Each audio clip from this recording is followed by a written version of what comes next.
సహోదరులారా, పరిశుద్ధ గ్రంథము నుండి యెషయా గ్రంథం 26వ అధ్యాయము మొదటి వచనము. ఆ దినమున యూదా దేశములో జనులు ఈ కీర్తన పాడుదురు. బలమైన పట్టణం ఒకటి మనకున్నది, రక్షణను దానికి ప్రాకారములుగాను బురుజులుగాను ఆయన నియమించి ఉన్నారు.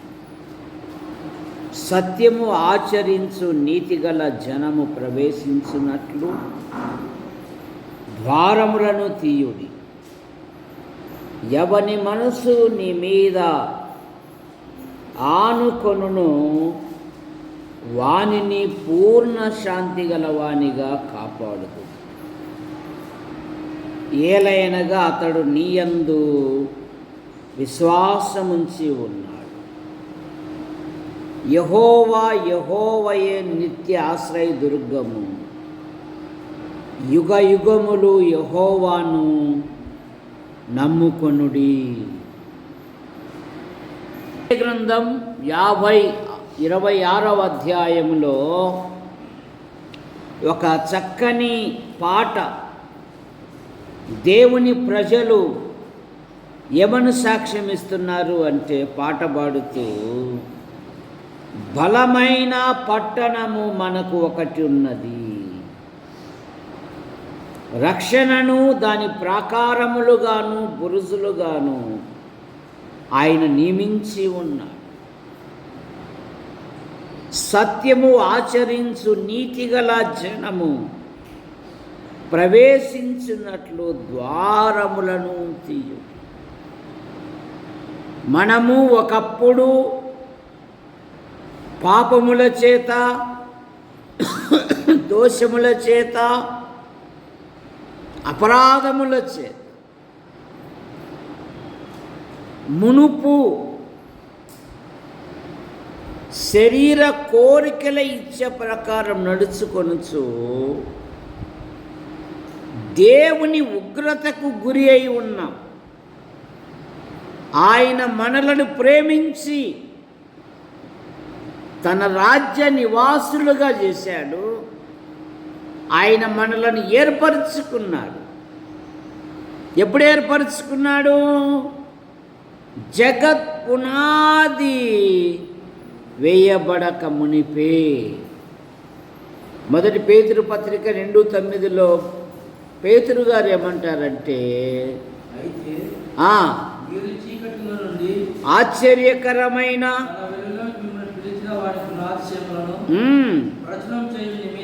ప్రచురము చేయు నిమిత్తము ఏర్పరచబడిన వంశమును, యాజక సమూహమును, పరిశుద్ధ జనమును, దేవుని సొత్తైన ప్రజలై ఉన్నారు. ఒకప్పుడు ప్రజగా ఉండక ఇప్పుడు దేవుని ప్రజలైతిరి. ఒకప్పుడు కనికరింపబడక ఇప్పుడు కనికరింపబడిన వారైతిరి. యాత్రికులమై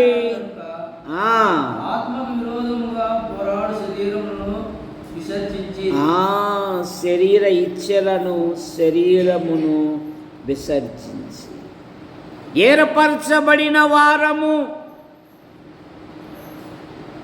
నీతిగల జనం, ఏర్పరచబడిన వారము, యేసుక్రీస్తు వారము. మీరెవరు అంటే, పిల్లప్పుడు ఆ గడ్డి పనులు పోయేటప్పుడు మాలోళ్ళమండి, మీ దేవుడు మాలోళ్ళ దేవుడు మాదిగొల్ల దేవుడు అండి, అదే యేసుక్రీస్తు. సరిగ్గా కూడా చెప్పి కూడా భయపడేవాళ్ళు. కానీ రోమాపత్రిక 1వ అధ్యాయము 7వ వచనము చివరి భాగములు ఏముందంటే, మీరు ఏ వారుగా ఉండుటకు. ఎవరంటే మీరు యేసుక్రీస్తు వారము. ఆ మధ్య ఇద్దరు బోధకులు సువార్తకు వెళ్ళారంట. ముందే మన భారతదేశంలో విభిన్నమైన సంస్కృతి కలిగిన వారు కదా, వివిధ కులాలకు చెందినవారు కదా, పల్లెలలో కులాల పిచ్చి ఎక్కువ కదా. ఒక ముస్లిం అడిగిందంట, అయ్యా మీది ఏ కులము? వీళ్ళు అంటున్నారంట, మా కులము బోధ కులం, మేము బోధకులము. ఏమన్నారు వాళ్ళు? మా కులము బోధ కులం, మేము బోధకులం. కనుక యేసుక్రీస్తు వారుగా ఉండుటకు పిలువబడ్డాం మనం. గర్భమున జన్మించక మునిపే ఆయన మనలను ప్రత్యేకించుకున్నాడు. మనం పరలోక వారము, దేవుని చేత పిలువబడిన వారము. దేవుడు మనలను ప్రేమించి ఏర్పరుచుకున్నవాడు. నీతిగల జనము వచ్చునట్లు గుమ్మములను తీయుడి. ఎవని మనస్సు నీ మీద ఆనుకొనును వానిని పూర్ణ శాంతి గల వానిగా నీవు కాపాడు. విశ్వాసీ జీవితములో ప్రతి విషయములో ప్రభును ఆనుకొని జీవించాలి. ప్రభు వైపు చూస్తూ నడవాలి. ప్రభు దగ్గర ఉండాలి. ఆయన అన్నాడు కదా, మీ కాడి నా యొద్ద, నా కాడి ఎత్తుకొని నా యొద్ద నేర్చుకొనుడి. కనుక ఆయనను ఆనుకొను వారిని ఆయన పూర్ణ శాంతి గలవానిగా కాపాడుతాడు. ఎందుకంటే తన ప్రజలకు ఆయనే నెమ్మదిచ్చేది. 29వ కీర్తన 11వ వచనము, యెహోవా తన ప్రజలకు బలము అనుగ్రహించును. యెహోవా తన ప్రజలకు నెమ్మది కలగజేసి వారిని ఆశీర్వదించును. తన ప్రజలకు నెమ్మది కలగజేసి, తన ప్రజలకు శాంతినిచ్చి, పూర్ణ శాంతి. 119వ కీర్తన 165వ వచనములో, నీ ధర్మశాస్త్రమును ప్రేమించు వారికి ఎంతో నెమ్మది గలదు. నెమ్మది గల ప్రజలు దేవుని ప్రజలు. ఆయన అన్నాడు యోహాను సువార్త 16వ అధ్యాయములో, నా శాంతినే మీకు అనుగ్రహించుచున్నాను, లోకమిచ్చినట్టు శాంతి కాదు, నా శాంతినే మీకు అనుగ్రహించుచున్నాను. అందుకనే ఫిలిప్పీ పత్రికలో శ్రేష్టమైన మాట, సమస్త జ్ఞానమునకు మించిన దేవుని సమాధానం యేసు క్రీస్తు వలన మీ హృదయములకును మీ తలంపులకును కావలి ఉంటుందంట. దేవుని సమాధానం. ఆస్తిపాస్తులు లేకపోయినా, కుటుంబములో ఎన్ని సమస్యలు ఉన్నా వారు సమాధానముతో నెమ్మదితో ముందుకు సాగిపోతారు. ఎందుకంటే వారికున్న సమస్యలను ప్రభు మీదే వేస్తారు, ప్రభు వైపు చూస్తారు. నా దేవుడు ప్రతి అక్కర తీర్చు దేవుడు. నా దేవుడు ప్రతి సమస్య పరిష్కరించువాడు. కనుక ఆందోళన పడనక్కరలేదు. రెండవ మాట,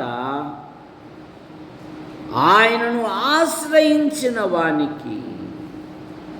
వాని జీవితంలో ఎన్ని శ్రమలున్నా, ఎన్ని బాధలున్నా, ఎన్ని ఇరుకులున్నా, ఎన్ని ఇబ్బందులున్నా అతడు ఆమె కదల్చబడరు, స్థిరముగా ఉంటారంట. కీర్తనలు 112వ కీర్తన 7-8 వచనాలు. వాని హృదయము యెహోవాను ఆశ్రయించి స్థిరముగా ఉండును. వాడు దుర్వార్తకు చెడియడు.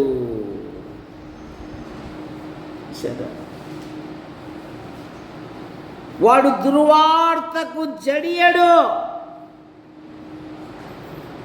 ఎందుకంటే వాని హృదయం యెహోవాను ఆశ్రయించి స్థిరముగా ఉండును గనుక. జీవితములో చెలరేగే ప్రతి దానిని గురించి ఆందోళన పడు. షద్రక్, మేషక్, అబేద్నెగోలు 7 అగ్నిగుండము వారి ఎదుట ఉన్నది. రాజు ఉగ్రుడై ఉన్నాడు.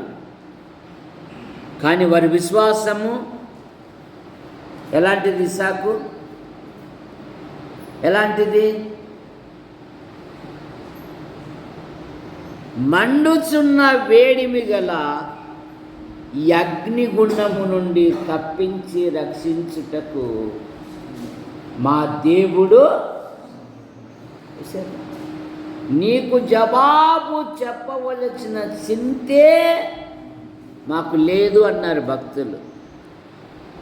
మనం చిన్న చిన్న దానిలోకే అడిలిపోతుంటాం, కదిలిపోతూ ఉంటాం. కానీ దేవుణ్ణి ఆశ్రయించిన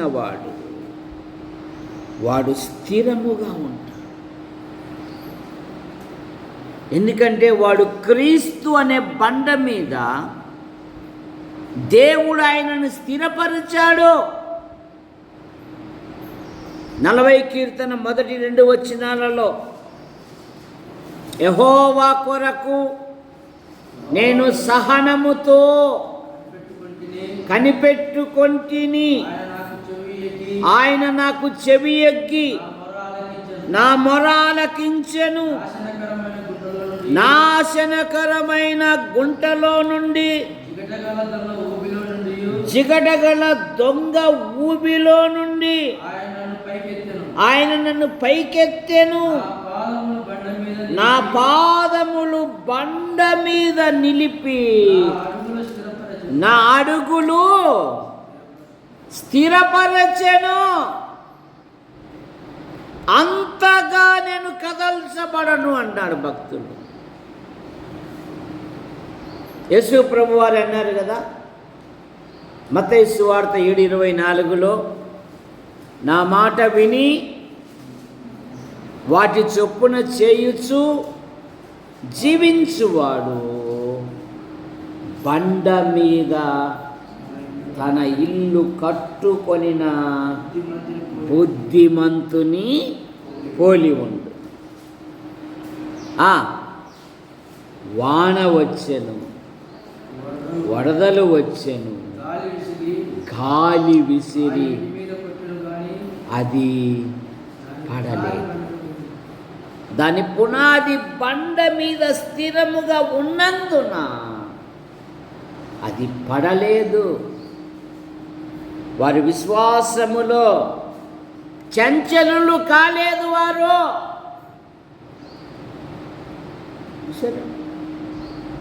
ప్రభు కొరకు కట్టుపల్లి యోహాన్ అంకుల్, రాజాబాయి ఆంటీ వారు సేవ ప్రారంభ దినాలలో ఇద్దరు గవర్నమెంట్ జాబ్ చేసేవారు. వారికున్న ఆభరణాలు కుదవబెట్టి దేవుని ప్రజలకు ప్రోత్సహించేవారు. ఇంతింత ఒటుడై అన్నట్టుగా ఆంధ్రప్రదేశ్లో అప్పుడు 2 రాష్ట్రాలు ఒకే రాష్ట్రముగా ఉన్నాయి. 120 సంఘాలు, దాదాపు 50 కోట్ల ఆస్తి అప్పుడు. ఇప్పుడైతే చాలా. తన సొంత వారికి కూడా అప్పగించకుండా తాను ప్రేమించి చేరదీసిన వారికి అప్పచెప్పి తన చెక్ పవర్ ఇస్తే, నిన్న వారంలో చూసారా, రైల్వే కొండాపురం దగ్గర తాడిపత్రి నుండి కడపకు నెయ్యి లారీ బయలుదేరింది. యాక్సిడెంట్ అయి పడిపోయింది. నెయ్యి అంతా బకెట్లతో ఎత్తుకొని పోతున్నారు. అవి ఇది ఊడదు కదా, వారు నష్టపోతారు కదా. మరి ఎలాగా? దోచుకున్నట్టుగానే సహవాసాలు అలా పాడైపోయినను ఓ కొద్ది మందితో మేము కొనసాగుతూనే ఉన్నాం. ఎన్నో సమస్యలున్నాయి, ఎన్నో ఆర్థిక సమస్యలున్నాయి. ఒకవేళ అటుపోయినా మనకు ఇప్పుడు విలువ కూడా ఉండదు. ఎందుకంటే ఆ పితరులు దేవుని యొద్దకు వెళ్ళిపోయినారు. ఇప్పుడంతా ఏమీ తెలియని పనికిమాలోళ్ళు చేద్దారు.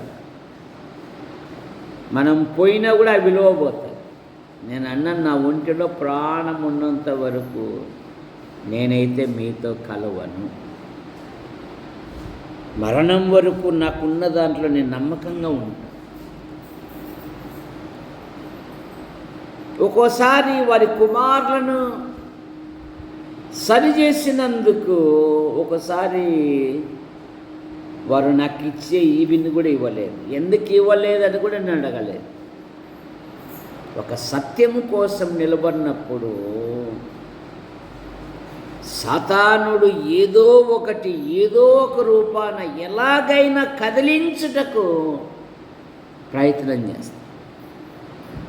కానీ భక్తుల యొక్క విశ్వాసం ఏమంటే, అంతగా నేను కదిలింపబడను. వాని హృదయము యెహోవాను ఆశ్రయించి స్థిరముగా ఉండును గనుక వాడు దుర్వార్తకు జడియడు. ఆ ఇంటి మీద గాలి కొట్టి గొప్ప వర్షం వచ్చి నానా సమస్యలు సృష్టించినను అది పడలేదు. కారణం ఏమంటే అది క్రీస్తు అనే బండ మీద కట్టబడి ఉంది కనుక. యెషయా గ్రంథం 28వ అధ్యాయము 16వ వచనం, ప్రభువుకు యెహోవా ఇలాగు సెలవిచ్చుచున్నాడు, సియోనులో పునాదిగా రాతిని వేసిన వాడ నేనే, అది పరిశోధింపబడిన రాయి, అమూల్యమైన తలరాయి, బహుస్థిరమైన పునాది అయిన మూలరాయి అయి ఉన్నది. విశ్వసించువాడు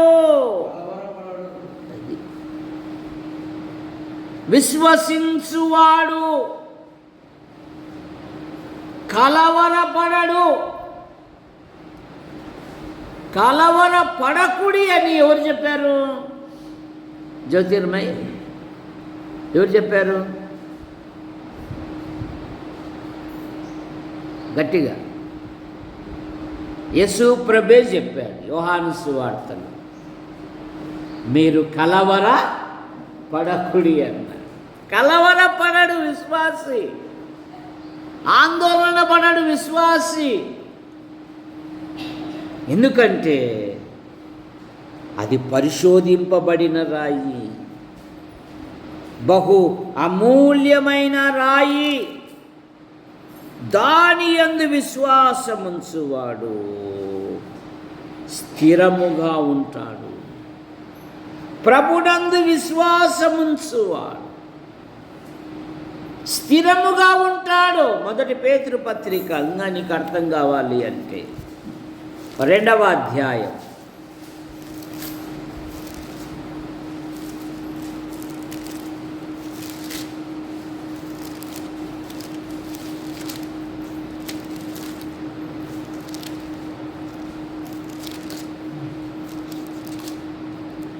1 పేతురు పత్రిక 2వ అధ్యాయము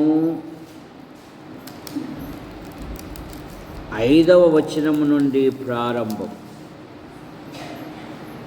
6వ వచనం, నేను ముఖ్యమును ఏర్పరచబడినదియు అమూల్యమునగు మూలరాతిని సియోనులో స్థాపించుచున్నాను. ఆయన యందు ఆ రాయి ఏమైపోయింది? ఆయన యందు విశ్వాసముంచువాడు ఏమాత్రమును సిగ్గుపడడు. ఏమాత్రమును ఆందోళన చెందడు అని. విశ్వసించువాడు కలవరపడడు. అపోస్తుల కార్యాలు 11వ అధ్యాయం 23వ వచనం, అతడు వచ్చి దేవుని కృపను చూసి సంతోషించి ప్రభును స్థిర హృదయముతో హత్తుకొనవలనని అందరినీ హెచ్చరించెను. స్థిర హృదయముతో ప్రభును హత్తుకొని ఉండాలి. మోషే స్థిరుడై ఐగుప్తును విడిచిపోయాడు. స్థిర బుద్ధి గలవాడు, చంచల బుద్ధి కాదు. మోషే స్థిర బుద్ధి గలవాడై ఐగుప్తు యొక్క రాజకుమారుడు అనిపించుకున్నట్టు కూడా ఒప్పుకోలేదు. బహుమతిగా ఏలైనగా బహుమానము ఆయన యందు నాకుంది. దేవుని ప్రజలతో శ్రమ పొందుట మేలని యోచించాడు అంట. కనుక విశ్వాసి జీవితములో ఆయనను ఆశ్రయించిన వాడు స్థిరముగా ఉంటాడు. 3వ మాట, పరమగీతం 8వ అధ్యాయము 5వ వచనం, తన ప్రియుని ఆనుకొని వచ్చు యవతే అరణ్య మార్గమున. అరణ్యము అంటే లోకమును అడవిగా మార్చినవాడు సాతానుడు. యెషయా గ్రంథం 14వ అధ్యాయంలో చూస్తాం. ఈ భ్రష్టమైన లోకములో విశ్వాసి తన ప్రియుని ఆనుకొని జీవించాలి, ఆనుకొని నడవాలి. ఇశ్రాయేలీలను వాగ్దాన దేశమునకు ఆయన ఎట్లా నడిపించాడంట? పక్షిరాజు రెక్కల మీద మోసుకొని వచ్చాడంట ఆయన. నిర్గమాకాండం 19వ అధ్యాయం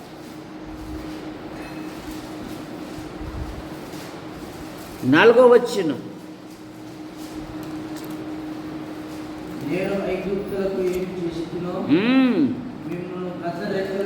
మిమ్మును గద్ద రెక్కల మీద మోసి ఎట్లు చేర్చుకొంటినో మీరే చూశారు కదా, గద్ద రెక్కల మీద మోసుకొని వచ్చినట్లుగా ఆయన ఐగుప్తు నుండి వారిని నడిపించాడు. వారికి ముందుగా ఉన్నాడు. వారికి ఏమీ తక్కువ కాకుండా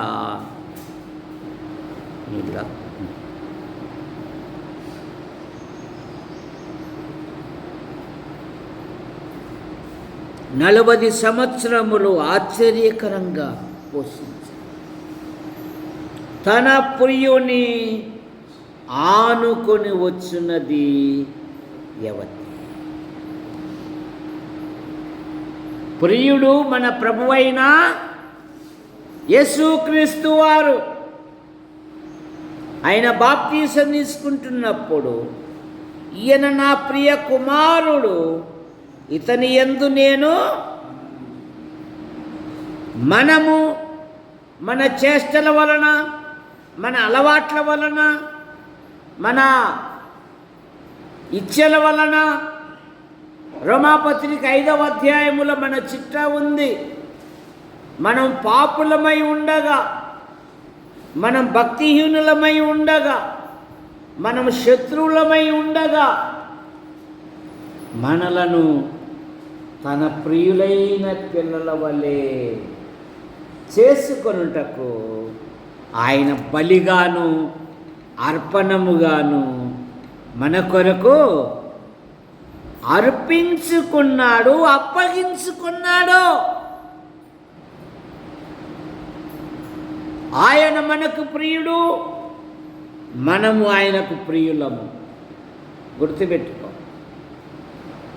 ఆయన మనకు ప్రియుడు, మనము ఆయనకు ప్రియులము. ఎఫెసీ పత్రిక 5వ అధ్యాయం మొదటి 2 వచనాలు.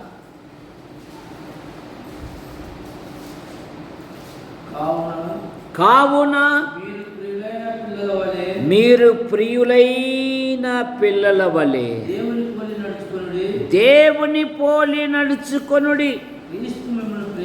క్రీస్తు మిమ్మును ప్రేమించి మీరు పరిమళ వాసనగా ఉండుటకు మన కొరకు తన్ను తాను దేవునికి బలిగాను అర్పణముగాను అర్పించుకొనెను.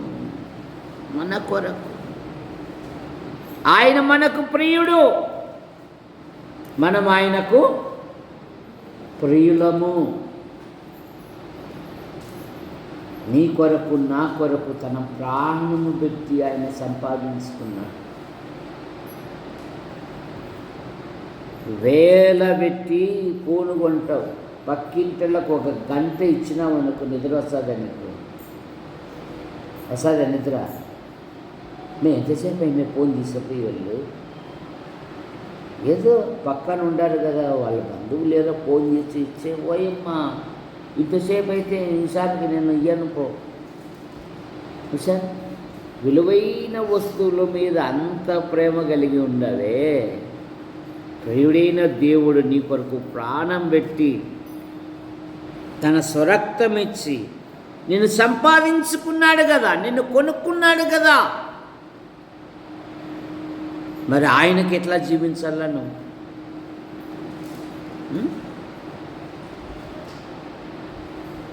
మాటలో, ఆలోచనలో, ప్రవర్తనలో, నువ్వు ఉన్న స్థలములో యేసుక్రీస్తు ఘనపరచబడాలి, యేసుక్రీస్తు మహిమపరచబడాలి. అన్నిటిలో యేసుక్రీస్తు ఘనపరచబడాలి.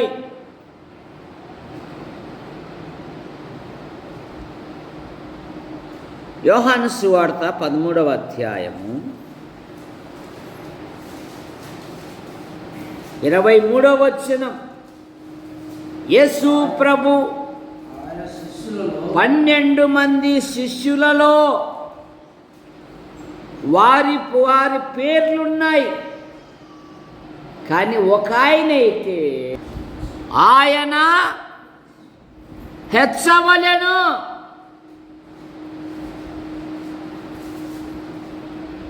ప్రభు హెచ్చించబడాలి. మనకిచ్చిన సామర్థ్యమును బట్టి ప్రభుని స్తుతించాలే తప్ప సామర్థ్యాన్ని బట్టి అతిశయపడకూడదు. ప్రభును గణపరచాలి. ప్రభుకు నమ్మకంగా ఉన్నందుకే దేవుడు ఈరోజు ఈ స్థితిలో నేను ఉన్నాను అనేది రావాలి. మా శక్తి యుక్తులు, మా శ్రమ, మా సామర్థ్యం అని విశ్వాసి ఎప్పుడు అనకూడదు. యేసు క్రీస్తు గణపరచబడాలి. బాప్తీసమిచ్చి యోహాను అనేదే కదా, నేను తగ్గవలేను, ఆయన హెచ్చ. మనం హెచ్చించుకోవడం కాదు, ఆయనను హెచ్చించాలి,